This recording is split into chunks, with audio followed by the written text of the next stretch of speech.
Ada orang pakar bom, bisa punya bom yang satu kali ledakan bisa menghancurkan dunia. Ya hukumnya itu ifsad. Kalau ifsad itu haram. Kalau haram ya ada prestasi kan gampang. Assalamualaikum warahmatullahi wabarakatuh. Bismillahirrahmanirrahim.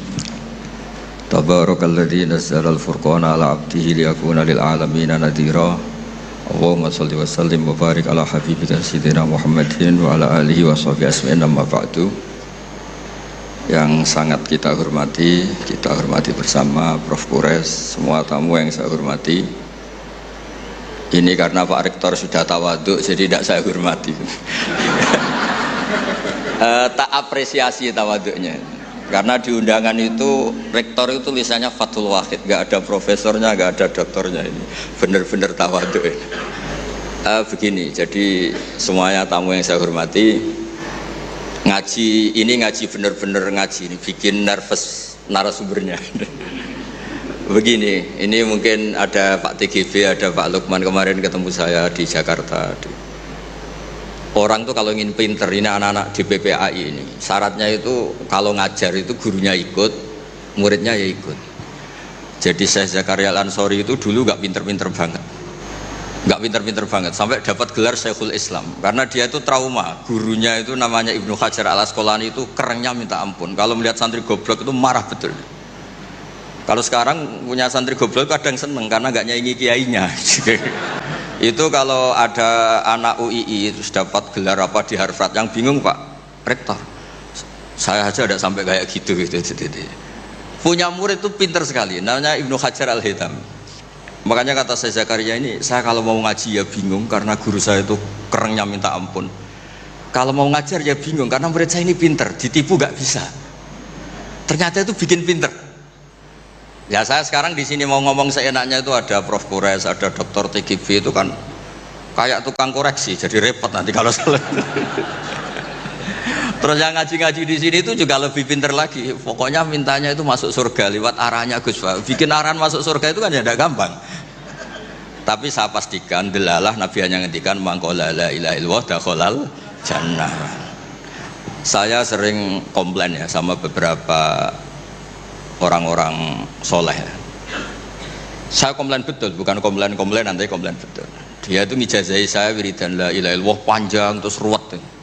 Terus saya nggak hafal-hafal, saya dimarahin. Gus, kamu itu cerdas kalau ini kok udah hafal-hafal. Memang saya sengaja tidak saya hafalkan gitu. Yang ada tambahan-tambahannya itu Pak Kures. Banyak tanya. Kenapa? Nanti ke rumah saya, nanti tak kasih tahu. Tak kasih tahu itu si orang soleh ini nangis tobat. Padahal soleh loh. Tapi dia hanya soleh perilaku, tidak soleh secara keilmuan. Jadi juga harus tobat dia. Saya cerita.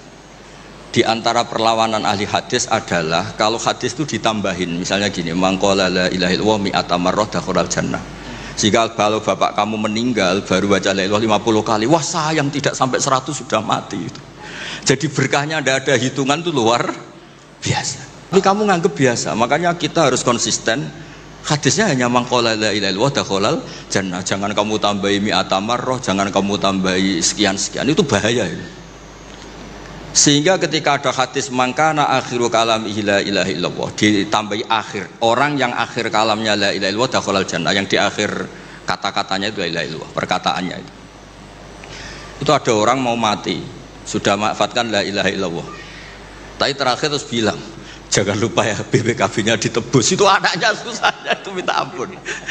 Karena anaknya terus berpikir, Gus berarti akhiru kalami abi itu tidak la ilaha illallah tapi BPKB, ini gimana ini? Saya sebagai kiai yang baik itu tak carikan referensi supaya yang BPKB ini ya masuk yang akhiru kalami. Ini cerita kebaikan saya di depan Pak Kores. Gak apa-apa cerita kebaikan, daripada gak diakui mendingan diceritakan supaya itu. Tak cari, itu riwayatnya Abi Dawud dan beliau sendiri dalam menambahi akhiru kalami. Di riwayat yang lain itu gak ada akhiru kalami, cukup mangqala la ilaha illallah dakhalal jannah. Karena itu bikin keresahan, kata akhiru kalami itu bikin keresahan. Ada yang akhir kalamnya BPKB, sertifikat, yang akhir katanya nasib-nasib, apalah, pokoknya banyak yang tidak akhir kalam. Sehingga keilmuan hadis itu harus dijaga. Makanya kata Imam Muslim, Shahihain itu Bukhari Muslim, beliau ngendikan lam naros shorihin akdaba fi syai'in akdaba minhum fil hadis. Saya tidak pernah melihat orang soleh berdusta kayak mereka berdusta ketika meriwayatkan hadis. Ini penting saya utarakan supaya orang itu nggak gampang terjebak sama riwayat-riwayat nggak jelas. Tafsir itu menjadi kacau itu gara-gara riwayat-riwayat yang tidak apa jelas. Maka ini ada Prof. Quraisy yang sangat-sangat menekuni tafsir. Jadi penting. Jadi mengkhidmati orang Islam itu dimulai dari cara pandang. Kenapa saya menjadi orang baik? Itu sederhana sebetulnya, karena mengakui hukum. Saya ini memang kalau diundang jarang mau, kecuali ada teror-teror tertentu. Karena merasa tua, merasa rektor, apalah yang bisa dipakai neror itu ya terserah. Yang penting bisa ada. Termasuk TGB kemarin itu datang ke rumah saya, tapi saya sudah bilang pasti tidak ikhlas. Ternyata betul, undang saya. Terserahlah teror itu apa. Saya enggak, ini supaya kalian tahu ilmu itu penting. Ilmu itu penting. Saya termasuk orang yang berkeyakinan. Saya ini hebat kiai-kiai kampung. Saya sering datang ke kiai-kiai. Tapi pas nggak acara, saya cilik kiai kampung. Saya dengan kamu tuh hebat kamu. Kenapa? Saya ini ngajar tafsir kayak tafsir Munir, tafsir Tobari itu udah fardu ain. Kamu di kampung bikin madin, ngajarin aqaid khamsin itu fardu ain. Ganjarannya orang yang melakukan fardu ain itu lebih keren timbang yang melakukan fardu kifayah. Jadi kamu lebih hebat timbang saya. Dia tawadhu, tapi memang bisa saya gitu enggak, tetap lebih hebat. Ini penting supaya ada penghormatan kita pada kiai-kiai kampung kan yang dilakukan itu selalu fardu ain. Makanya saya tuh pernah suatu saat berpikir kenapa ada hadis orang miskin tuh masuk surga lebih dulu 500 tahun ketimbang orang kaya. Dulu saya janggal. Ternyata kalau orang miskin tuh komunitasnya itu utang beras, jadi urusan nyawa. Jadi sekali menolong temannya itu urusan nyawa, karena sesama miskin tuh pinjemnya urusan nyawa, beras. Minta anterin ke rumah sakit pas sekarat. Kalau orang kaya itu nganterin rumah sakit karena mau ke salon, penyakit kulit, kan nggak penting-penting gitu. Sehingga surganya agak lambat karena yang dilakukan selalu tidak penting. Kalau orang miskin yang dilakukan selalu apa? Penting. Tapi masalahnya zaman akhir orang miskin banyak melakukan yang tidak penting, itu masalah itu. Itu nggak sesuai rencana Nabi. Inginnya Nabi itu kalau sudah miskin ya selalu apa? Penting. Ternyata banyak orang miskin yang perilakunya tidak penting. Karena saya pernah didatangin ibu-ibu itu miskin itu tanya, Gus doain saya kaya. Suami saya itu nganggur. Saya bilang, kamu siap kalau suami kamu kaya? Nanti rumahnya gaji bagus, mobilnya bagus. Lama-lama yang dievaluasi Anda, rumah bagus, mobil bagus, kok istrinya begini. Terus dia cerita, udah Gus nggak jadi, miskin nggak apa-apa. Jadi saya ini kan ya aneh-aneh, orang itu aneh-aneh. Pertama yang dievaluasi mobil, rumah diganti. Lama-lama Anda. Suami kamu punya potongan gitu? Iya Gus, kayaknya iya. Sudah Gus, biarin miskin aja sampai mati. Ya alhamdulillah sampai sekarang miskin dan syukur karena berkatnya ilmu itu. Jadi saya mohon yang di forum-forum terhormat kayak ini juga mengapresiasi mungkin beberapa saudara kita di pedalaman Papua bikin jembatan darurat, di pedalaman Sumatera Aceh bikin apa yang memang mendesak. Saya punya riwayat dari kitab Ibnu Hajar al-Asqalani tadi, gurunya saya Zakaria Al-Ansori. Ketika nanti di mahsyar dan secara lahir teks hadis, seorang lagi secara lahir teks hadis itu Allah itu nimbalin Rasulullah Muhammad dan Jibril, berarti tiga, Allah, Jibril sama Rasulullah Muhammad. Terus nabi-nabi datang dan dalam jumlah yang istilahnya itu makom sing yahbitul awalun wal akhirun, satu makom yang semua orang itu ingin. Semua orang kena hisab, kena evaluasi, nabi-nabi ini dekat sama Allah. Itu pertama yang dikatakan oleh Nabi matur ke Allah itu, ay Rabbi ibaduka abaduka fi atrofil ardi. Yang menyembah jenengan, yang mengesahkan jenengan tidak hanya kita, orang-orang di pelosok, di pedalaman semuanya mengesahkan jenengan, semua mentahlilkan jenengan, semua mentasbihkan jenengan, tidak yang sekedar di forum-forum kayak gini. Terus Allah bilang iya. Nah sekarang itu krisis keilmuan karena agama ini diambil oleh, ya bisa dikatakan hal-hal yang besar, kayak acara-acara yang besar apa. Meskipun ini pas acara besar, justru itu saya fair ngomong ini supaya sama-sama ingat. Jadi yang dikatakan agama itu nuroy yamsi bihi finnas, menjadi nur yang menyinari hati manusia. Bukan tentang ormas besar, masjid besar, kampus besar, itu bagian dari itu. Tapi ini bukan segala-galanya. Sehingga semua orang itu perasaan hubungannya dengan Allah itu privat, tidak diambil alih oleh ormas besar atau lembaga besar atau komunitas besar. Ini penting supaya orang itu merasa bagian dari hamba Allah. Makanya ada munajat, ada beberapa ibadah yang tidak disunatkan jamaah. Ini kan unik, Islam itu mengharuskan jamaah, tapi ada ibadah-ibadah yang malah tidak disunatkan jamaah, sehingga orang hubungannya dengan Allah itu asik. Terus kedua, ini terakhir, nanti Pak Goras yang cerita panjang lebar. Perilaku ilmu itu di atas perilaku ibadah. Dulu Masjid Haram itu keren, tapi karena salah kelola, itu diisi berhala-berhala yang ingin dapat berkahnya Ka'bah. Jadi orang kafir itu unik, mensyirikkan Allah tapi dekat Ka'bah. Jadi percaya Ka'bah itu keramat, supaya Tuhan ini dapat berkah malah diletakkan pinggir apa? Ka'bah. Jumlahnya 360 berhala. Tapi di saat yang sama orang kafir itu jumawa, mereka ini orang-orang baik. Buktinya menjadi sadanatul bait, menjadi pelayan-pelayan Ka'bah. Nabi saat itu terpinggirkan, hanya sholat di Syi'bu Mina. Nabi dengan para sahabat itu makan daun, makan apa, dan sholat fi Syi'bi Mina, tidak di tempat yang terhormat yaitu Al-Masjidil Haram. Ketika para orang kafir jumawa bilang, bagaimana Muhammad orang terhormat sementara dia ibadah saja di lereng-lereng gunung, sementara kita adalah sadanatul bait, kita adalah ahlu sikoyatil had. Ini supaya teman-teman yang nggak ditakdir jadi kayak Pak Lukman, Menteri Agama itu ya repot. Dia agamanya formal, terus kayak Gus Pak tidak formal itu kan ya repot juga itu. Makanya saya ini nggak pati berani sama Menteri Agama. Nanti dia anggap Islam saya tidak formal jadi itu. Terus Allah ngendikan aja'altum siqayatal haji wa imaratal masjidil haram kaman amana billahi wal yaumil akhir wa jadab. Allah itu bela Nabi. Jangan pernah pakai ukuran bahwa ibadah haji merawat Baitullah itu menjadi ukuran lebih baik. Ukuran lebih baik adalah ketika itu orang ibadah secara benar, yaitu tauhid. Ini orang sudah lupa bahwa pernah Allah itu ngeritik siqayatal haji wa imaratal masjidil haram. Makanya saya itu kalau ngelepas haji itu dulu sering ngelepas haji orang umroh. Sekarang kayaknya orang-orang trauma, karena saya kalau ngelepas haji itu begini. Kalau menurut hadis yang sering dipasang di BRI, di BNI itu al-hajjul mabrur laisa lahu jazaa'un illal jannah. Itu populer sekali hadis itu. Terus ini ngelepas orang haji, saya ngomong gini ngelepas orang haji. Tapi jenengan yang fakir sabar juga surga. Ibu-ibu nyabarin suami yang enggak jelas juga surga. Suami-suami yang nyabarin cerewetnya istri juga surga. Orang ingin haji enggak kesampaian tapi enggak ngomel-ngomel sama Allah juga surga. Kayaknya yang punya rumah itu kayak kecewa itu. Terus saya bilang nggak tahu terus saya bilang jenengan angsal kecewa kalian kulo, yang saya takutkan tuh kalau Allah yang kecewa, kata saya itu, karena saya diundang orang haji terus dalil-dalil haji yang lain ngenes karena nggak bisa haji, kata saya itu. Ternyata betul, hampir semua yang hadir itu ngapresiasi saya. Gus matur nuwun Gus. Biasanya kiai-kiai itu kalau diundang untuk haji, dalilnya haji terus bikin kita nelongso, bikin kita tersiksa, karena kayak yang masuk surga itu yang haji saja, kita ada masuk surga. Semenjak itu sudah terkenal, jangan undang Gus Pak kalau ngelepas haji kan. Saya itu punya kitab makalahnya Abdul Hasan Asyadili yang menjadi Thariqah Asyadili yang terkenal itu.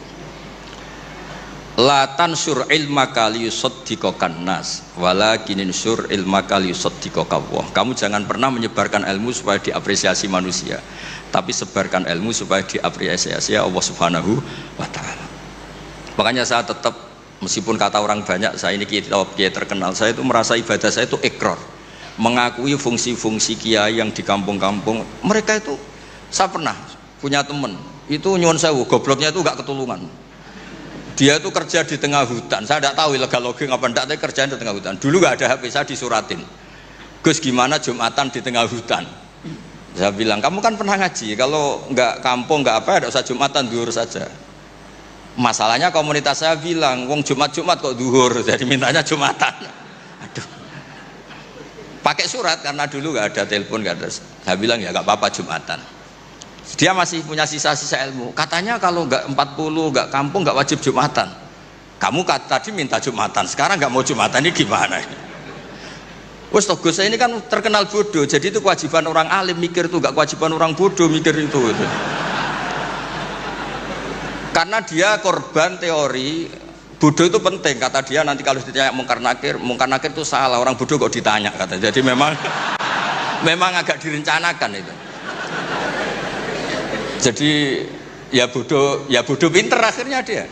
Setiap tanya saya, masa kamu udah bisa sendiri? Gunanya orang bodoh ya gini Gus, tinggal tanya, katanya. Makanya yang hadir di sini juga penting itu. Tinggal minta resep Gus Bak cara masuk surga, masuk sudah. Gus Bak masuk tidak penting, penting resepnya.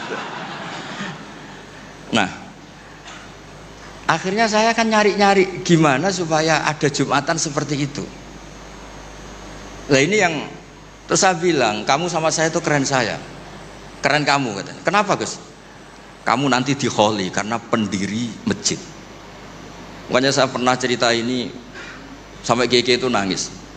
Orang tuh kalau kiai kampung itu pendiri masjid kadang dikholi. Kalau sudah kiai top-top itu bisa aja disangoni pakai uang kotak masjid kata saya itu. Ini bukan nyindir, bukan, supaya orang tuh ngerti lah.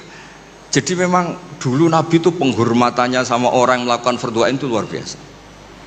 Uwais Al-Qarni itu tetangganya sudah dosowan Nabi. Uwais Al-Qarni itu belum, karena ibunya itu egoisnya minta ampun, nggak mau ditinggal, kemana-mana minta digendong. Tapi Nabi malah ngendikan khairul qurun Uwais Al-Qarni, orang terbaik tabi'in itu Uwais Al-Qarni. Umar kalau kamu ketemu minta, karena dia fanatik mengelola fardhu apa? Ain. Makanya saya mohon sama alumni UII kalau sudah di rumah di mana-mana itu nggak usah merasa kalah keren sama Pak Fathul Wahid karena jadi rektor. Pak Fathul Wahid di sini itu ya rektor, terus ya banyak yang layani meskipun dia sopan katanya pelayan, tapi yang layani bawahnya nggak pernah nyupir sendiri tetap. Nggak pernah nyupir sendiri, ya nggak pernah buka pintu sendiri, itu dilayani. Tapi kalau kamu di kampung jadi kiai musola terus miskin itu, yakinlah pendiri, statusnya apa? Pendiri, bukan penerus tapi apa? Pendiri. Pak Fathul Wahid hanya apa? Penerus.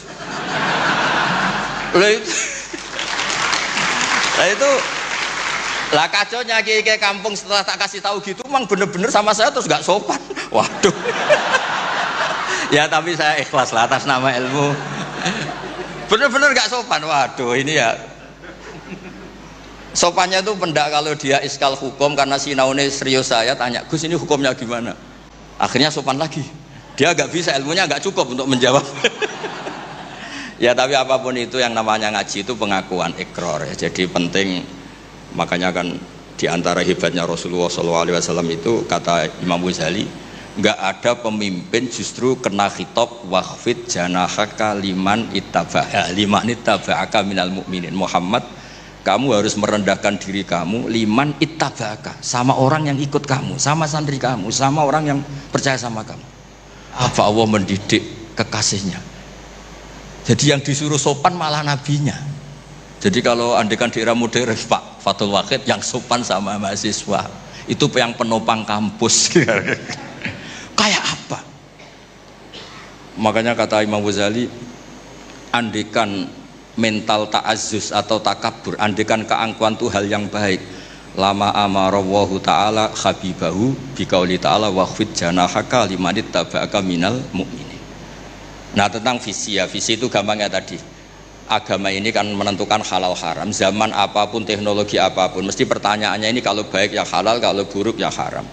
Misalnya ada teknologi yang orang bisa ke Mekah 2 detik atau 2 menit. Orang tetap pertanyaannya saat itu ibu kamu sekarat apa enggak, anak kamu sakit apa enggak, punya kewajiban fardhu ain apa enggak. Kalau punya fardhu ain kamu tinggal pasti orang nganggap masalah. Ya kan?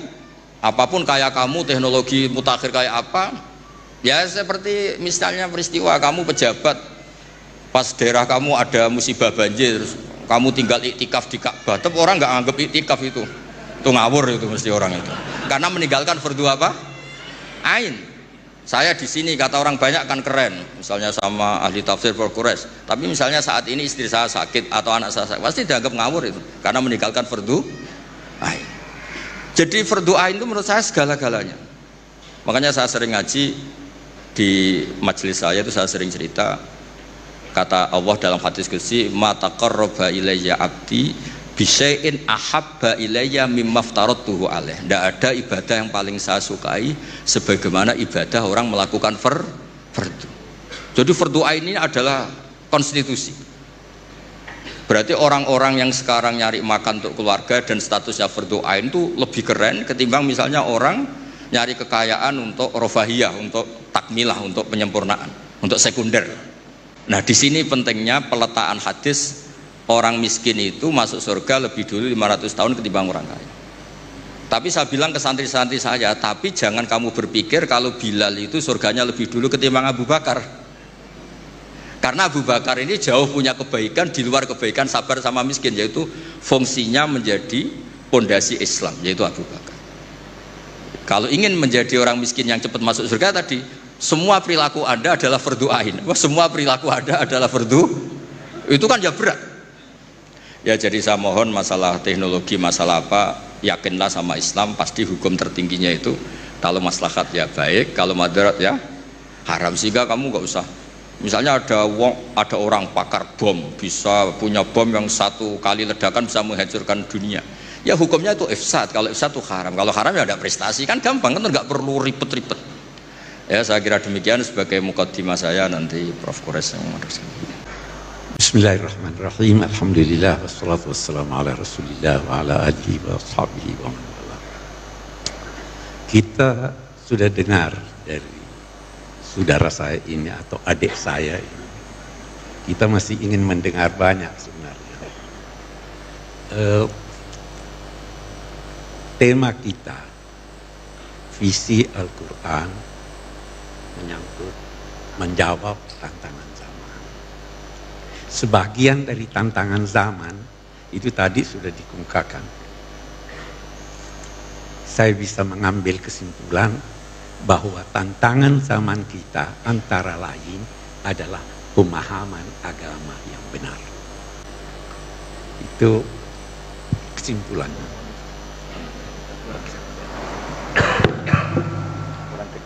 Kurang dekat. Oke. Jadi saya ulangi, saya mengambil kesimpulan dari apa yang dikemukakan oleh Gus Baha tadi, bahwa tantangan kita antara lain adalah pemahaman agama yang benar. Kita bisa lanjutkan ini dengan mengambil kesimpulan umum, nanti saya akan berusaha merincinya. Tantangan kita itu adalah zaman itu sendiri. Zaman mempunyai tantangannya. Karena zaman berubah. Perubahan zaman itu menuntut kita untuk menyesuaikan diri dengan perubahan, tetapi tidak keluar dari nilai-nilai ajaran agama. Ini yang sulit. Nah, mari kita lihat, kalau kita kembali ke Al-Quran, mari kita lihat pokoknya apa, nanti kita lihat ujungnya di mana. Ini mengundang kita untuk bertanya, kita ini diciptakan Tuhan untuk apa tuh? Kita dapat jawabannya dari Al-Quran, inni ja'ilun fil ardi khalifah. Khalifah itu adalah petugas, bisa kita katakan mandataris Tuhan, petugas yang ditugaskan Allah untuk mengelola bumi ini sesuai dengan nilai-nilai yang dikehendaki Allah. Nah, ini khaliqan fil ardi khalifah. Malaikat bertanya, ataj'alu fiha man yufsidu fiha wa yasfiku dima. Apa kamu akan menciptakan makhluk yang merusak di bumi? Tuhan tidak jawab pertanyaan malaikat itu dalam bentuk firman. Dijawabnya, apa katanya? Wa 'allama Adamal asma'a kullaha. Adam diajar Allah semua nama-nama. Kalau kita kembali ke ulama tafsir, itu banyak sekali. Saya ingin mengambil kesimpulan begini. Kita mahasiswa, kita belajar, kita dosen, kita bekerja. Ilmu yang paling perlu Anda ketahui adalah ilmu yang tidak menjadi baik tugas Anda kecuali mengetahuinya. Anda dosen bahasa Inggris, tidak menjadi baik pengajaran Anda kecuali kalau Anda faham benar bahasa Inggris. Anda tidak dituntut belajar bahasa Cina. Anda tidak dituntut belajar kedokteran. Tapi kalau Anda tugas dokter harus tahu semua apa yang berkaitan dengan kedokteran, paling tidak menyangkut spesialisasi Anda. Tidak usah belajar ilmu yang kalau Anda tidak tahu, tidak bertambah kebodohan Anda. Saya mengajar, katakanlah saya mengajar tafsir. Saya tidak tahu itu bagaimana memperbaiki mobil. Kalau saya tidak tahu, saya tidak tambah bodoh. Nah, jika demikian, apa yang diajarkan Tuhan pada Adam itu? Asma'akullaha, segala sesuatu yang berkaitan dengan kesejahteraan umat manusia di dunia ini dan berkaitan dengan pemeliharaan alam raya ini. Itu yang diajarkan. Ini nanti yang menjadi menurun. Diajarkannya itu dalam arti diberi potensi untuk itu. Kita harus kembangkan itu. Itu satu. Menarik kalau kita lihat lebih jauh. Itu kan Tuhan berkata, malaikat berkata apa? Kami bertasbih. Kata Syekh Muhammad Rashid Ridha, kalau malaikat ditugaskan di bumi ini tidak akan terjadi perkembangan karena mereka tidak punya inisiatif. Kerjanya cuma zikir, ada yang cuma duduk. Memang manusia ini bisa salah, bisa berdosa karena dia punya inisiatif. Kalau Anda tidak punya inisiatif, kalau Anda takut salah, tidak. Jangan khawatir salah. Nanti Adam kan disuruh masuk ke sorga. Dosa enggak? Dosa dia. Tapi sebelum dia minta maaf, Tuhan sudah maafkan dia. Fatalaqa Adamu min rabbih kalimat fataba alaihi. Allah mengilhami dia kalimat-kalimat, lalu Allah kembali kepadanya. Jadi Allah lebih dulu kembali. Tidak usah khawatir salah. Hanya diingatkan. Kenapa sih Adam itu tergoda di sana? Allah sudah beritahu Adam, jangan sampai kamu tergoda oleh iblis. Menarik, ini lagi kita lihat. Waktu Tuhan berfirman pada Adam, la yukhrijannakuma minal jannati fatashqa. Jangan sampai setan ini, iblis ini menjadikan kamu keluar dari sorga sehingga engkau wahai Adam akan bersusah payah. Dia tidak berkata kamu berdua. Kenapa itu? Fatashqa, dia kata fatashqa ya. Karena suami berkewajiban memenuhi kebutuhan istrinya dalam 3 hal pokok. Apa itu? Disebut kebutuhan pokok manusia. Innaka alla taju'a fiha wa la ta'ra wa la tazma'u fiha wa la tadha. Kamu di sorga tidak butuh pangan, tersedia. Tidak butuh minum, tersedia. Tidak butuh rumah tempat bergaul, sudah tersedia. Tidak butuh pakaian, sudah tersedia. Kenapa sih Adam disuruh ke sana dulu? Diberi pengalaman. Wujudkan dunia ini seperti bayang-bayang sorga. Damai, kebutuhan pokok tersedia, jangan sampai tergoda iblis. Itu kan tantangan kita di sini. Sejak dini sudah dikatakan hati-hati. Adam tergelincir, tahu penilaian Tuhan. Apa itu? Walaqad ahidna ila Adam fanasiya walam najid lahu azma. Ini jalan keluarnya. Anda bisa tertipu. Itu karena Anda lupa. Kenapa Anda lupa? Karena Anda tidak punya tekad. Sejak semula harus punya tekad. Itu sebabnya ada anjuran zikir. Itu ingat Tuhan. Ini kan yang terabaikan. Oke, kita lihat sekarang Adam melanggar. Tuhan ampuni dia sebelum dia disuruh turun. Jadi dia turun tidak dapat bawa dosa warisan. Waktu dia turun menarik lagi. Di surah ihbitu minha jami'an fa imma ya'tiyannakum minni hudan faman tabi'a hudaya fala khaufun 'alaihim wala hum yahzanun. Turunlah kamu bertiga. Iblis, engkau wahai Adam, dan istrimu.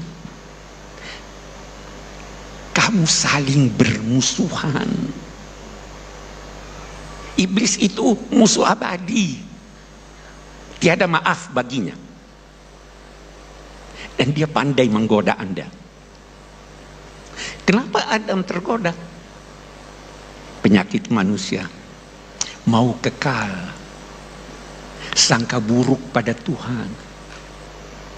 Apa itu ayat? Hal adullu kala. Saya senangnya kalau sama Gus Baha ini Quran saya ini.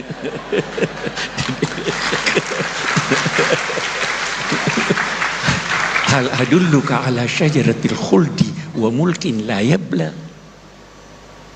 Mana hakuma rabbukuma antilkuma syajara illa an takuna malakai takuna minal khalidin.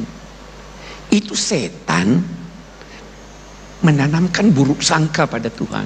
Itu kamu dilarang dekat itu karena Tuhan tidak mau kamu jadi malaikat, karena Tuhan tidak mau kamu kekal. Jangan pernah buruk sangka pada Tuhan. Ini tuntunan yang kita bawa ke dunia nih. Ihbitu minha jami'an. Turunlah. Anak cucunya menghadapi dunia ini paling tidak ada 3 sikapnya. Dia lihat dunia hebat sekali ini. Sampai-sampai Imam Ghazali ada yang berkata, dia tergelincir ketika berkata laisa fil imkan abda'u mimma kan. Tidak bisa lagi lebih indah dari ini. Maksudnya Imam Ghazali tentu bukan mengurangi kuasa Tuhan, tapi saya tidak akan terangkan itu. Indah sekali. Ada manusia raya ini semuanya indah, semuanya benar, semuanya baik. Kena angin sepoi baiknya, kehausan dapat air minum baiknya, ini kok begini baiknya. Maka dia berusaha mencari apa yang terbaik dan menghimpun ketiganya. Di situ dia menemukan Tuhan. Nah, ini yang baik. Mencari yang benar melahirkan ilmu. Mencari yang baik melahirkan akhlak. Mencari yang baik, yang indah melahirkan seni. Tuhan mau kita itu jadi seniman, ilmuwan, dan kebudiman. Satu. Ada yang satu lagi nih, satu kelompok. Lihat indahnya. Alam raya ini dijadikan Tuhan ayat tanda. Saya beri ilustrasi. Saya mau ke Solo, di jalan ada penunjuk jalan. Penunjuk jalannya satu orang berdiri, ada berlian di tangannya, wajahnya bagus. Saya, waduh indahnya. Saya berlama-lama di sini, saya lupa ke Solo.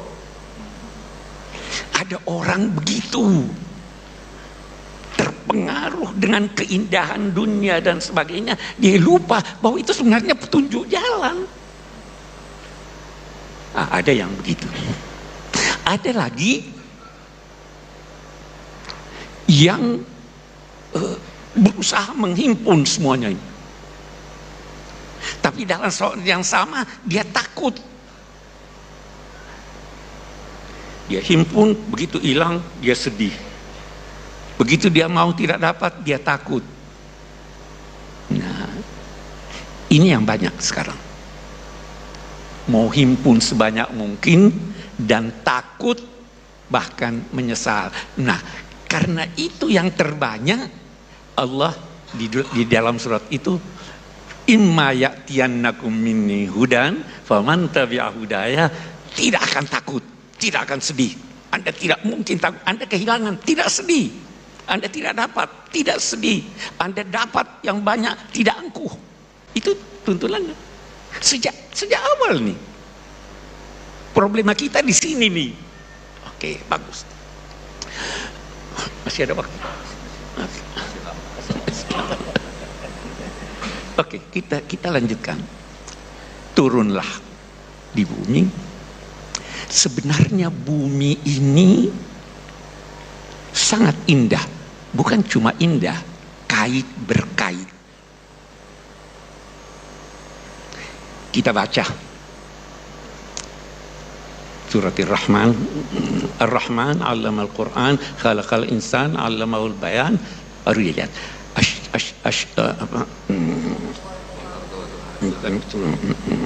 Wan najmu wasyajaru yasjudan was samaa rafa'aha wa walaqal mizan alla tatghaw fil mizan. Kita lihat. Cobalah pandang bumi ini. Bagaimana dia kait berkait. Pohon yang memiliki batang berdampingan dengan rumput. Pohon yang besar tidak menzolimi yang kecil. Yang kecil tidak ganggu yang besar. Ada keserasian. Ada keserasian antara manusia dan pohon. Kita menghirup apa toh? Oksigen dilahirkan oleh pohon. Pohon membutuhkan karbon, kita keluarkan itu. Ada kerjasama. An-najmu wasyajaru yasjudan was samaa rafa'aha wa wada'al mizan. Langit ditinggikannya, tapi dia menetapkan timbangan supaya teratur jalannya ini. Wal arda wada'aha lil anam.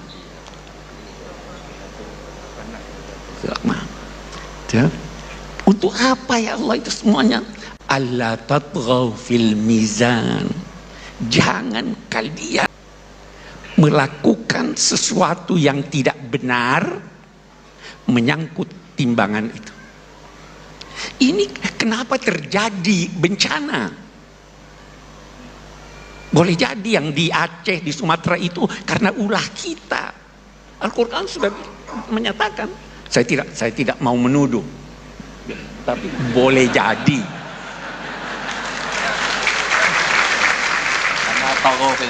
Nah, karena itu wala tatghaw fil mizan.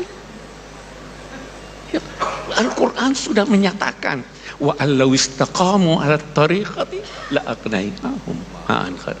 Kalau berjalan di ini, kenapa kita sakit? Karena tidak seimbang kita. Kenapa tantangan datang? Tidak seimbang antara kalbu kita dengan akal kita.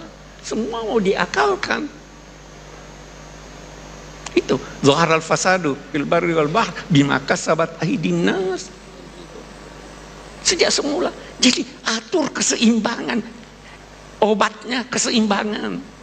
Seimbang dunia akhirat, seimbang ilmu dan iman, seimbang suami dan istri, seimbang dong. Jangan injak-injak istri. Jangan.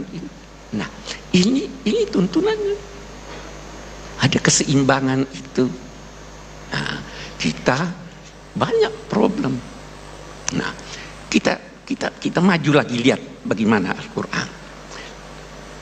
Terjadi perubahan. Tidak semua manusia mengetahui segala sesuatu. Ada yang dia butuhkan tapi dia tidak tahu. Ada yang dia butuhkan tapi dia tahu, bisa mengolahnya. Apa yang dibutuhkan manusia dari hidayat Tuhan yang dia tidak tahu, itu di iman. Iman itu beda dengan ilmu. Iman itu kerjanya hati. Ilmu itu kerjanya akal. Dua-dua kita miliki. Hati tidak bisa menciptakan cinta. Yang menciptakan cinta itu, akal tidak bisa menciptakan cinta. Yang menciptakan itu serasikan. Ada yang perlu Anda imani, walaupun Anda tidak faham, selama itu tidak bertentangan dengan akal. Nah, petunjuknya yang datang itu begitu. Datanglah sorga, diceritakan neraka. Kita tidak tahu. Anda kira sorga yang diceritakan Tuhan di Quran begitu? Bukan. Hanya kita tidak tahu. Jadi Tuhan beginilah. Itu kata Imam Ghazali. Semua sudah dewasa di sini ya. Saya mau beri contoh. Ada seorang anak bertanya, apa nikmatnya hubungan seks? Bisa dijawab? Ada dua.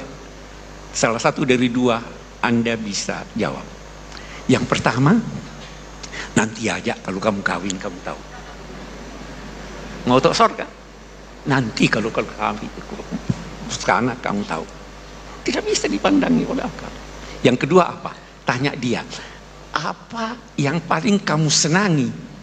Dia jawablah, oh es krim. Surga lebih hebat dari es krim. Kita bayangkan surga itu apa? Yang paling hebat, istana, perempuan cantik, laki-laki gagah, ada makanan, anak. Itu masalul jannah, perumpamaannya, bukan begitu. Makanan yang diberikan, buah-buahan yang diberikan, hadzal ladzi utila min qabl wa utubihi mutasyabiha. Karena tidak bisa difahami oleh akal. Tidak bisa terjangkau oleh akal. Hal-hal yang tidak terjangkau oleh akal, dia tidak terangkan.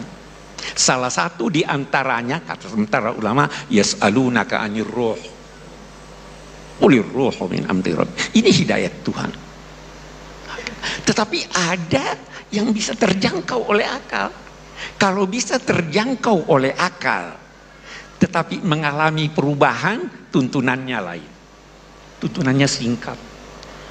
Pemerintahan tuntunannya singkat, syura, persamaan antar manusia, keadilan, perdagangan hanya sekian ayat. Karena itu terjangkau oleh akal.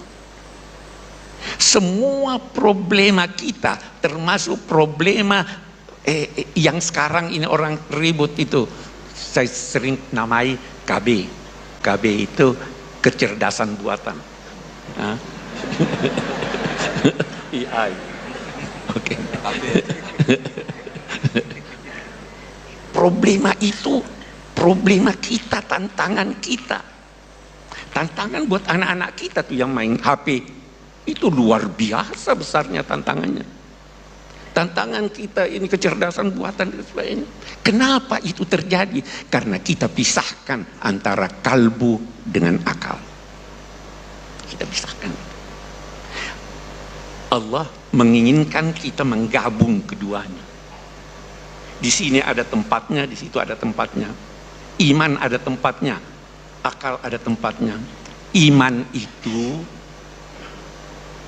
kerja hati, ilmu kerja otak.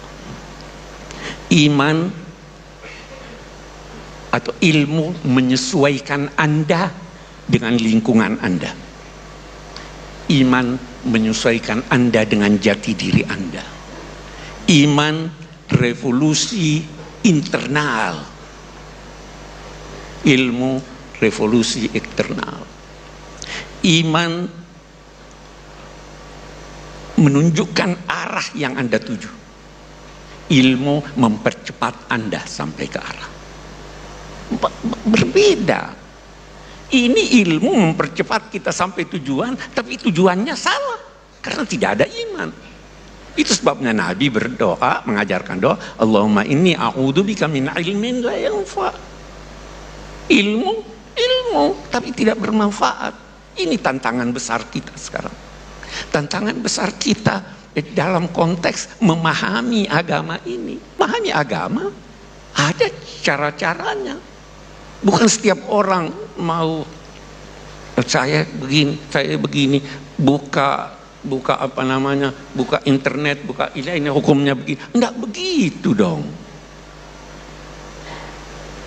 Semua, saya kembali berkata, semua problem, tantangan yang kita hadapi karena kita tidak seimbang dalam hidup kita. Kita tidak menggabungkan antara ilmu dan iman. Kita tidak menggabungkan antara tuntunan wahyu yang tidak berubah dan tuntunan wahyu yang dapat mengalami perkembangan dalam penafsirannya. Kita masih mau pendapat lama. Itu sudah berubah sama. Dulu perempuan tidak boleh jalan sendiri. Ya. Sekarang fatwanya sudah boleh. Anak-anak saya berangkat ke Amerika sendiri, perempuan lagi. Kalau masih mau pakai yang lama, ada perkembangan. Ini banyak sekali tantangan, ya, kemiskinan, ketidakamanan, penjajahan, kebodohan, terlalu banyak tantangannya. Jalan keluarnya kembali kepada tuntunan Allah dan Rasulnya. Wassalamualaikum warahmatullahi wabarakatuh. Begini, ini mungkin ada Pak TGV, ada Pak Lukman kemarin ketemu saya di Jakarta. Orang tuh kalau ingin pinter, ini anak-anak di PPAI ini, syaratnya itu kalau ngajar itu gurunya ikut, muridnya ya ikut. Jadi Syekh Zakaria Al-Ansori itu dulu gak pinter-pinter banget. Gak pinter-pinter banget, sampai dapat gelar Syekhul Islam. Karena dia itu trauma, gurunya itu namanya Ibnu Hajar Al-Asqalani itu kerennya minta ampun. Kalau melihat santri goblok itu marah betul. Kalau sekarang punya santri goblok kadang seneng karena gak nyaingi kiainya. Itu kalau ada anak UII terus dapat gelar apa di Harvard, yang bingung Pak Rektor, saya aja ada sampai kayak gitu. Punya murid itu pinter sekali, namanya Ibnu Hajar Al-Haythami. Makanya kata saya Zakaria ini, saya kalau mau ngaji ya bingung karena guru saya itu kerennya minta ampun. Kalau mau ngajar ya bingung karena murid saya ini pinter, ditipu gak bisa. Ternyata itu bikin pinter. Ya saya sekarang di sini mau ngomong seenaknya itu ada Prof Kures, ada Dr. TGV, itu kan kayak tukang koreksi, jadi repot nanti kalau salah. Terus yang ngaji-ngaji di sini itu juga lebih pinter lagi. Pokoknya mintanya itu masuk surga lewat arahnya Gus Pak. Bikin arahan masuk surga itu kan ya tidak gampang. Tapi saya pastikan delalah Nabi hanya ngendikan mangkola la ilaha illallah dakhalal jannah. Saya sering komplain ya sama beberapa orang-orang soleh. Saya komplain betul, bukan komplain nanti komplain betul. Dia itu ngijazahi saya wiridan la ilaha illallah panjang terus ruwet. Yang ada tambahan-tambahannya itu Pak Kures. Banyak tanya. Kenapa? Nanti ke rumah saya, nanti tak kasih tahu. Tak kasih tahu itu si orang soleh ini nangis tobat. Padahal soleh loh. Tapi dia hanya soleh perilaku, tidak soleh secara keilmuan. Jadi juga harus tobat dia. Saya cerita. Di antara perlawanan ahli hadis adalah kalau hadis itu ditambahin, misalnya gini, mangqala la ilaha illallah mi'ata marrah dakhalal jannah. Jika kalau bapak kamu meninggal baru baca la ilaha 50 kali, wah sayang tidak sampai 100 sudah mati itu. Jadi berkahnya ada hitungan itu luar biasa. Tapi kamu nganggep biasa, makanya kita harus konsisten. Hadisnya hanya mangqala la ilaha illallah dakhalal jannah. Jangan kamu tambahi mi'ata marrah, jangan kamu tambahi sekian-sekian, itu bahaya itu. Sehingga ketika ada hadis mangkana akhiru kalamihi la ilaha illallah ditambahi akhir, orang yang akhir kalamnya la ilaha illallah dakhalal jannah, yang di akhir kata-katanya itu la ilaha illallah, perkataannya itu. Itu ada orang mau mati sudah mafatkan la ilaha illallah, tapi terakhir terus bilang jangan lupa ya BPKB-nya ditebus. Itu anaknya susahnya itu minta ampun. Karena anaknya terus berpikir, Gus berarti akhiru kalami abi itu tidak la ilaha illallah tapi BPKB, ini gimana ini? Saya sebagai kiai yang baik itu tak carikan referensi supaya yang BPKB ini ya masuk yang akhiru kalami. Ini cerita kebaikan saya di depan Pak Kores. Gak apa-apa cerita kebaikan, daripada gak diakui mendingan diceritakan supaya itu.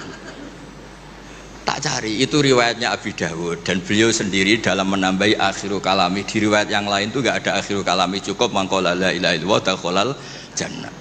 Karena itu bikin keresahan, kata akhiru kalami itu bikin keresahan. Ada yang akhir kalamnya BPKB, sertifikat.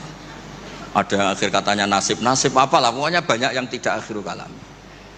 Sehingga keilmuan hadis itu harus dijaga. Makanya kata Imam Muslim, Sahihain itu Bukhari Muslim, beliau ngendikan lam naros sorihin akdaba fi syai'in akdaba minhum fil hadis. Saya tidak pernah melihat orang soleh berdusta kayak mereka berdusta ketika meriwayatkan hadis. Ini penting saya utarakan supaya orang itu gak gampang terjebak sama riwayat-riwayat gak jelas. Tafsir itu menjadi kacau itu gara-gara riwayat-riwayat yang tidak jelas. Maka ini ada Prof. Quraisy yang sangat-sangat menekuni tafsir. Jadi penting. Jadi mengkhidmati orang Islam itu dimulai dari cara pandang. Kenapa saya menjadi orang baik? Itu sederhana sebetulnya, karena mengakui hukum. Saya ini memang kalau diundang jarang mau, kecuali ada teror-teror tertentu. Karena merasa tua, merasa rektor apalah yang bisa dipakai neror itu. Ya, terserah. Yang penting bisa ada. Termasuk TGB kemarin itu datang ke rumah saya, tapi saya sudah bilang pasti tidak ikhlas. Ternyata betul, udah ke saya. Terserahlah teror itu apa. Saya enggak, ini supaya kalian tahu ilmu itu penting. Ilmu itu penting. Saya termasuk orang yang berkeyakinan. Saya ini hebat kiai kampung. Saya sering datang ke kiai, tapi pas gak acara saya cilik kiai kampung. Dengan kamu tuh hebat kamu. Kenapa? Saya ini ngajar tafsir kayak tafsir Munir, tafsir Tobari itu udah fardu ain. Kamu di kampung bikin madin, ngajarin aqaid khamsin itu fardu ain. Ganjarannya orang yang melakukan fardu ain itu lebih keren timbang yang melakukan fardu kifayah. Jadi kamu lebih hebat timbang saya. Dia tawadhu, tapi memang bisa saya gitu enggak, tetap lebih hebat. Ini penting supaya ada penghormatan kita pada kiai-kiai kampung, kan yang dilakukan itu selalu fardu ain. Makanya saya tuh pernah suatu saat berpikir, kenapa ada hadis orang miskin tuh masuk surga lebih dulu 500 tahun ketimbang orang kaya. Dulu saya janggal. Ternyata kalau orang miskin tuh komunitasnya itu utang beras, jadi urusan nyawa. Jadi sekali menolong temannya itu urusan nyawa, karena sesama miskin tuh pinjemnya urusan nyawa, beras. Minta anterin ke rumah sakit pas sekarat. Kalau orang kaya itu nganterin rumah sakit karena mau ke salon, penyakit kulit, kan nggak penting-penting gitu. Sehingga surganya agak lambat karena yang dilakukan selalu tidak penting. Kalau orang miskin yang dilakukan selalu apa? Penting. Tapi masalahnya zaman akhir orang miskin banyak melakukan yang tidak penting, itu masalah itu. Itu nggak sesuai rencana Nabi. Itu inginnya Nabi itu kalau sudah miskin ya selalu apa? Penting. Ternyata banyak orang miskin yang perilakunya tidak penting. Karena saya pernah didatangin ibu-ibu itu miskin itu tanya, Gus doain saya kaya. Suami saya itu nganggur. Saya bilang, kamu siap kalau suami kamu kaya? Nanti rumahnya gaji bagus, mobilnya bagus. Lama-lama yang dievaluasi Anda, rumah bagus, mobil bagus, kok istrinya begini. Terus dia cerita, udah Gus nggak jadi, miskin nggak apa-apa. Jadi saya ini kan ya aneh-aneh, orang itu aneh-aneh. Pertama yang dievaluasi mobil, rumah diganti. Lama-lama Anda, suami kamu punya potongan gitu? Iya Gus, kayaknya iya. Sudah Gus, biarin miskin aja sampai mati itu. Ya alhamdulillah sampai sekarang miskin dan syukur karena berkatnya ilmu itu. Jadi saya mohon yang di forum-forum terhormat kayak ini juga mengapresiasi mungkin beberapa saudara kita di pedalaman Papua bikin jembatan darurat, di pedalaman Sumatera Aceh bikin apa yang memang mendesak. Sehingga yang namanya fardu ain itu penting sekali. Saya punya riwayat dari kitab Ibnu Hajar al-Asqalani tadi, gurunya saya Zakaria al-Ansori. Ketika nanti di mahsyar dan secara lahir tek hadis, seorang lagi secara lahir tek hadis itu Allah itu nimbalin Rasulullah Muhammad dan Jibril. Berarti tiga, Allah, Jibril sama Rasulullah Muhammad. Terus nabi-nabi datang dan dalam jumlah yang istilahnya itu makom sing yahbitul awwalun wal akhirun. Satu makom yang semua orang itu ingin. Semua orang kena hisab, kena evaluasi, nabi-nabi ini dekat sama Allah. Itu pertama yang dikatakan oleh Nabi matur ke Allah itu, ay Rabbi ibaduka abaduka fi atrofil ardi. Yang menyembah jenengan, yang mengesahkan jenengan tidak hanya kita, orang-orang di pelosok, di pedalaman semuanya mengesahkan jenengan, semua mentahlilkan jenengan, semua mentasbihkan jenengan, tidak yang sekedar di forum-forum kayak gini. Terus Allah bilang iya. Nah sekarang itu krisis keilmuan karena agama ini diambil oleh, ya bisa dikatakan hal-hal yang besar, kayak acara-acara yang besar apa. Meskipun ini pas acara besar, justru itu saya fair ngomong ini supaya sama-sama ingat. Jadi yang dikatakan agama itu nurul yamsi bihi finnas, menjadi nur yang menyinari hati manusia. Bukan tentang ormas besar, masjid besar, kampus besar, itu bagian dari itu. Tapi ini bukan segala-galanya.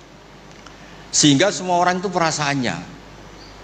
perasaan hubungannya dengan Allah itu privat, tidak diambil alih oleh ormas besar atau lembaga besar atau komunitas besar. Ini penting supaya orang itu merasa bagian dari hamba Allah. Makanya ada munajat, ada beberapa ibadah yang tidak disunatkan jamaah. Ini kan unik, Islam itu mengharuskan jamaah, tapi ada ibadah-ibadah yang malah tidak disunatkan jamaah, sehingga orang hubungannya dengan Allah itu asik. Dua ini terakhir, nanti Pak Guras yang cerita panjang lebar. Perilaku ilmu itu di atas perilaku ibadah. Dulu Masjid Haram itu keren, tapi karena salah kelola itu diisi berhala-berhala yang ingin dapat berkahnya Ka'bah. Jadi orang kafir itu unik, mensyirikkan Allah tapi dekat Ka'bah. Jadi percaya Ka'bah itu keramat, supaya Tuhan ini dapat berkah malah diletakkan pinggir apa? Ka'bah. Jumlahnya 360 berhala. Tapi di saat yang sama orang kafir itu jumawa, mereka ini orang-orang baik. Buktinya menjadi sadanatul bait, menjadi pelayan-pelayan Ka'bah. Nabi saat itu terpinggirkan, hanya sholat di Syi'bu Mina. Nabi dengan para sahabat itu makan daun, makan apa, dan sholat fi Syi'bi Mina, tidak di tempat yang terhormat yaitu Al-Masjidil Haram. Ketika para orang kafir jumawa bilang, bagaimana Muhammad orang terhormat sementara dia ibadah saja di lereng-lereng gunung, sementara kita adalah sadanatul bait, kita adalah ahlu sikoyatil had. Ini supaya teman-teman yang nggak ditakdir jadi kayak Pak Lukman, Menteri Agama. Itu Menteri Agama itu ya repot, dia agamanya formal, terus kayak Gus Pak tidak formal itu kan ya repot juga itu. Makanya saya ini nggak pati berani sama Menteri Agama, nanti dia anggap Islam saya tidak formal kan, jadi kayak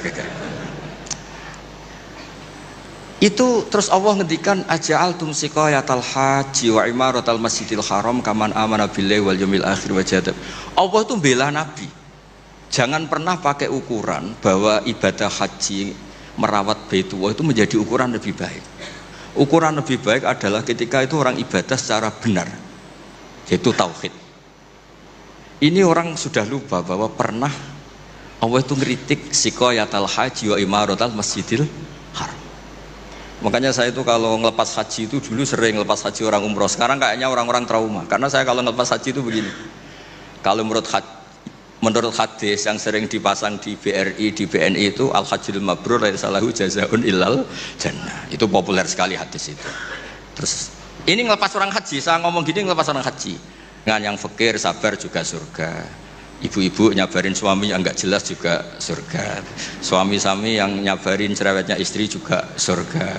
Orang ingin haji enggak kesampaian tapi enggak ngomel-ngomel sama Allah juga surga. Kayaknya yang punya rumah itu kayak kecewa itu. Terus saya bilang nggak tahu saya. Terus saya bilang jenengan angsal kecewa kalian kulo. Yang saya takutkan tuh kalau Allah yang kecewa, kata saya itu. Karena saya diundang orang haji terus dalil-dalil haji yang lain ngenes karena nggak bisa haji, kata saya itu. Ternyata betul. Hampir semua yang hadir itu ngapresiasi saya. Gus matur nuwun Gus. Biasanya kiai-kiai itu kalau diundang untuk haji, dalilnya haji terus bikin kita nelongso, bikin kita tersiksa karena kayak yang masuk surga itu yang haji saja, kita ada masuk surga. Semenjak itu sudah terkenal. Jangan undang Gus Pak kalau ngelepas haji kan. Saya itu punya kitab makalahnya Abul Hasan Asyadili yang menjadi Thariqah Asyadili yang terkenal itu. La tansur ilmaka liyusaddiqakan nas walakinin sur ilmaka liyusaddiqaka Allah. Kamu jangan pernah menyebarkan ilmu supaya diapresiasi manusia, tapi sebarkan ilmu supaya diapresiasi Allah Subhanahu wa taala. Makanya saya tetap, meskipun kata orang banyak saya ini kiai terkenal, saya itu merasa ibadah saya itu ikrar, mengakui fungsi-fungsi kiai yang di kampung-kampung. Mereka itu, saya pernah punya teman itu nyuwun sewu, gobloknya itu gak ketulungan. Dia itu kerja di tengah hutan, saya tidak tahu ilegal logging apa enggak, tapi kerjaan di tengah hutan. Dulu gak ada HP, saya disuratin, Gus gimana Jumatan di tengah hutan. Saya bilang, kamu kan pernah ngaji, kalau nggak kampung nggak apa, ada usah Jumatan, duhur saja. Masalahnya komunitas saya bilang, wong Jumat kok duhur, jadi mintanya Jumatan. Aduh, pakai surat karena dulu nggak ada telepon, nggak ada. Saya bilang ya nggak apa-apa Jumatan. Dia masih punya sisa-sisa ilmu. Katanya kalau nggak 40 nggak kampung nggak wajib Jumatan. Kamu tadi minta Jumatan, sekarang nggak mau Jumatan, ini gimana? Wes toh Gus, ini kan terkenal bodoh. Jadi itu kewajiban orang alim mikir itu, nggak kewajiban orang bodoh mikir itu. Karena dia korban teori bodoh itu penting, kata dia. Nanti kalau ditanya mungkar nakir itu salah, orang bodoh kok ditanya, kata. Jadi memang memang agak direncanakan itu. Jadi ya bodoh pinter akhirnya dia. Setiap tanya saya, masa kamu tidak bisa sendiri? Gunanya orang bodoh ya gini Gus, tinggal tanya, katanya. Makanya yang hadir di sini juga penting itu. Tinggal minta resep Gus Bak, cara masuk surga, masuk sudah. Gus Bak masuk tidak penting, penting resepnya. Nah, akhirnya saya akan nyari-nyari gimana supaya ada Jumatan seperti itu. Nah ini yang terus saya bilang, kamu sama saya itu keren saya, keren kamu, katanya. Kenapa Gus? Kamu nanti dikholi karena pendiri masjid. Makanya saya pernah cerita ini sampai kiai itu nangis. Orang tuh kalau kiai kampung itu pendiri masjid kadang dikholi. Kalau sudah kiai top itu bisa aja disangoni pakai uang kotak masjid, kata saya itu. Ini bukan nyindir, bukan, supaya orang tuh ngerti lah. Jadi memang dulu Nabi itu penghormatannya sama orang yang melakukan fardu ain itu luar biasa. Uwais Al-Qarni itu tetangganya sudah dosowan Nabi. Uwais Al-Qarni itu belum. Karena ibunya itu egoisnya minta ampun, nggak mau ditinggal, kemana-mana minta digendong. Tapi Nabi malah ngendikan khairul qurun Uwais Al-Qarni, orang terbaik tabi'in itu Uwais Al-Qarni. Umar kalau kamu ketemu minta, karena dia fanatik mengelola fardu apa? Ain. Makanya saya mohon sama alumni UII kalau sudah di rumah di mana-mana itu nggak usah merasa kalah keren sama Pak Fathul Wahid karena jadi rektor. Pak Fathul Wahid di sini itu ya rektor, terus ya banyak yang layani, meskipun dia sopan katanya pelayan, tapi yang layani bawahnya nggak pernah nyupir sendiri, tetap nggak pernah nyupir sendiri, ya nggak pernah buka pintu sendiri, tetap dilayani. Tapi kalau kamu di kampung jadi kiai musola terus miskin itu, yakinlah pendiri, statusnya apa? Pendiri, bukan penerus, tapi apa? Pendiri. Pak Fathul Wahid hanya apa? Penerus. Itu lah kacaunya kiai kampung setelah tak kasih tahu gitu, emang bener-bener sama saya terus nggak sopan. Waduh. Ya tapi saya ikhlas lah atas nama ilmu. Bener-bener nggak sopan. Waduh ini ya. Sopannya tuh pendak kalau dia iskal hukum karena sinaune serius, saya tanya Gus ini hukumnya gimana? Akhirnya sopan lagi. Dia nggak bisa, ilmunya nggak cukup untuk menjawab. Ya tapi apapun itu yang namanya ngaji itu pengakuan ikrar ya. Jadi penting. Makanya kan diantara hebatnya Rasulullah SAW itu kata Imam Ghazali, nggak ada pemimpin justru kena khitab wakhfid janahaka liman ittaba'aka minal mu'minin. Muhammad, kamu harus merendahkan diri kamu liman ittaba'aka, sama orang yang ikut kamu, sama santri kamu, sama orang yang percaya sama kamu. Kayak apa Allah mendidik kekasihnya? Jadi yang disuruh sopan malah nabinya. Jadi kalau andekan di era modern Pak Fathul Wahid yang sopan sama mahasiswa itu yang penopang kampus. Kayak apa? Makanya kata Imam Ghazali, andekan mental ta'azzus atau takabur, andekan keangkuhan itu hal yang baik, lama amarallahu ta'ala habibahu biqauli ta'ala wakhfid janahaka liman ittaba'aka minal mu'minin. Nah tentang visi ya, visi itu gampangnya tadi. Agama ini kan menentukan halal haram, zaman apapun, teknologi apapun, mesti pertanyaannya ini kalau baik ya halal, kalau buruk ya haram. Misalnya ada teknologi yang orang bisa ke Mekah 2 detik atau 2 menit, orang tetap pertanyaannya saat itu ibu kamu sekarat apa enggak, anak kamu sakit apa enggak, punya kewajiban fardu ain apa enggak. Kalau punya fardu ain kamu tinggal pasti orang nganggap masalah, ya kan?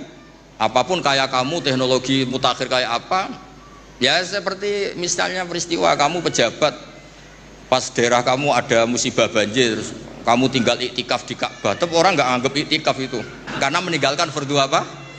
Ain. Saya di sini kata orang banyak kan keren, misalnya sama ahli tafsir Quraisy. Tapi misalnya saat ini istri saya sakit atau anak saya sakit, pasti dianggap ngawur itu karena meninggalkan fardu ain. Jadi fardu ain itu menurut saya segala-galanya.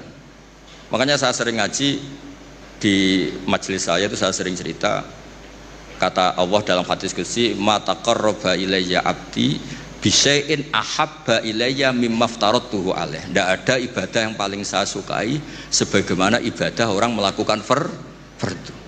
Jadi fardu ain ini adalah konstitusi.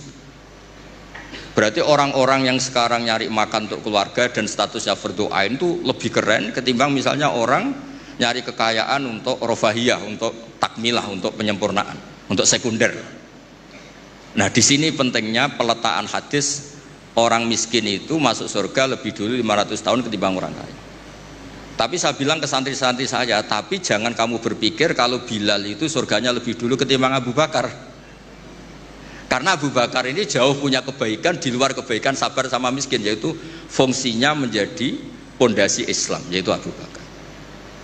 Kalau ingin menjadi orang miskin yang cepat masuk surga tadi, semua perilaku Anda adalah fardhu ain. Wah, semua perilaku Anda adalah fardhu. Itu kan ya berat. Ya jadi saya mohon masalah teknologi, masalah apa, yakinlah sama Islam, pasti hukum tertingginya itu kalau maslahat ya baik, kalau madarat ya haram. Sehingga kamu nggak usah. Misalnya ada orang pakar bom, bisa punya bom yang satu kali ledakan bisa menghancurkan dunia. Ya hukumnya itu ifsad. Kalau ifsad itu haram. Kalau haram ya ada prestasi, kan gampang, kan nggak perlu ribet-ribet. Ya saya kira demikian sebagai mukaddimah saya, nanti Prof. Kures yang meneruskan. Assalamualaikum warahmatullahi wabarakatuh.